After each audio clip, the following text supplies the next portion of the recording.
नमस्कार, मैं डॉक्टर शीतल दयाल। आज हम बात कर रहे हैं नॉन स्ट्रेस टेस्ट के बारे में, एनएसटी। अब एनएसटी हमारे हॉस्पिटल के लिए सबसे इम्पॉर्टेंट मशीन है मेरे पेशेंट्स के लिए।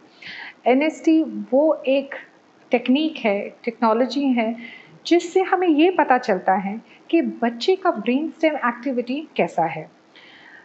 अब इसके पीछे का एक बैकग्राउंड हमें समझना बहुत ज़रूरी है। जो लोग बोलते हैं कि पहले भी तो डिलीवरी होती थी और अभी इतना टेक्नोलॉजी यूज़ करने की क्या ज़रूरत है। ज़रूरत है, वो इसलिए है क्योंकि डिलीवरी चाहे वो 12 घंटे में हो, 24 घंटे में हो, कॉम्प्लिकेशंस के साथ हो या विदाउट कॉम्प्लिकेशंस के हो, डिलीवरी तो किसी न किसी तरीके से हो ही जाती है। But at the end of the delivery हमें क्या चाहिए? हमें एक स्वस्थ बच्चा चाहिए। अब ये एसेस कैसे करते हैं कि बच्चा अंदर स्वस्थ है कि नहीं?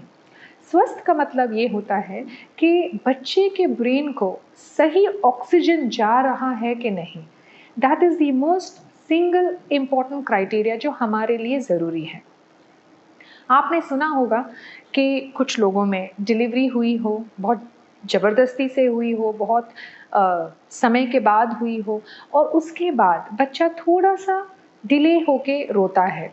फिर उसके बाद जब ये बच्चे का डेवलपमेंट होता है, 4th month, 5th month, 6th month के बाद बच्चे को डेवलपमेंट में डिले होता है। वो लेट सर पकड़ता है, वो लेट उठ के बैठता है, लेट पलटता है, चलने में प्रॉब्लम हो रही है, लिखने में प्रॉब्लम हो रही है या मानसिक तौर से बच्चा कम इंटेलिजेंस का है। हम आजकल ऐसे बच्चों को हम प्रिवेंट करना चाहते हैं कि ये सब चीज़ें कोई भी बच्चों के साथ नहीं होना चाहिए। अब ये कैसे हम प्रिवेंट कर सकते हैं? जब हमें ये चीज़ पता होता है कि बच्चे को पेट के अंदर, माँ के पेट के अंदर उसको ऑक्सीजन अच्छा मिल रहा है, तभी हम ये संतुष्टि से कह सकते हैं कि बच्चा स्वस्थ है। अब उसमें एक इम्पॉर्टेंट मशीन ये एनएसटी मशीन होता है। इसमें 2 प्रोब होता है। एक जो बच्चे का हार्ट बीट को लोकलाइज़ करके वहाँ पे बाँधा जाता है और दूसरा जो प्रोब है वो फंडस ऑफ द यूट्रस में लगाया जाता है। इसमें हमें 2 चीज़ें पता चलता है। एक heart rate of the baby and second कि मदर को कॉन्ट्रैक्शंस हो रहे हैं कि नहीं, दर्द आ रहा है कि नहीं। और हाथ में एक स्टिमुलस दिया जाता है जिससे जब मदर को बेबी का मूवमेंट समझ में आता है तो वो उस प्रोब को प्रेस करती हैं। अब इसमें प्रिंसिपल क्या है?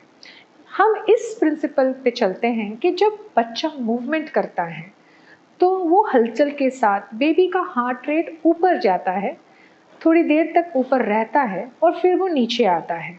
हमारे लिए it should increase by 15 beats per minute and stay for 15 seconds and then fall down to normal baseline। अगर ये 2 बार से ज़्यादा होता है, इसको हम रिएक्टिव एनएसटी बोलते हैं।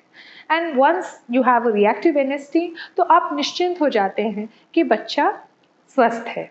ये हम किन किन लोगों में ज़्यादा करते हैं? उन लोगों में करते हैं जो कंप्लेन करते हैं कि बच्चा नहीं घूम रहा है, तो उनमें हम एक एनएसटी ज़रूर कराते हैं। अगर आप हाई रिस्क प्रेगनेंसी के कैटेगरी में आते हैं, जैसे हाई बीपी और any other risk factor in pregnancy, उन लोगों में बच्चे को फॉलो अप करने के लिए एनएसटी वीकली या 2 वीकली करवाया जाता है।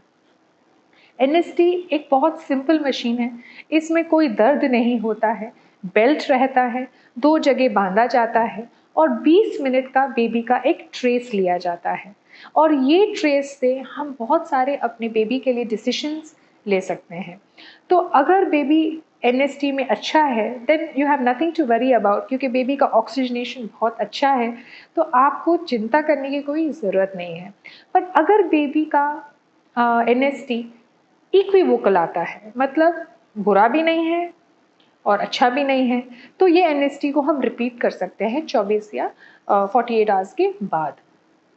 अगर बच्चे का एनएसटी नॉन रिएक्टिव आता है या उसमें आता है कि परेशानियां हैं, फिर आपको इमीडिएटली डिलीवरी के लिए डिसीजन आपको लेना पड़ेगा। वो डॉक्टर आपसे डिस्कस करने के बाद ही ये डिसीजंस लेते हैं। आशा है कि आपको एनएसटी के बारे में जानकारी मिली है। अगर आपको इस विषय में कोई भी डाउट्स हैं तो ज़रूर आपके डॉक्टर से संपर्क करें। धन्यवाद।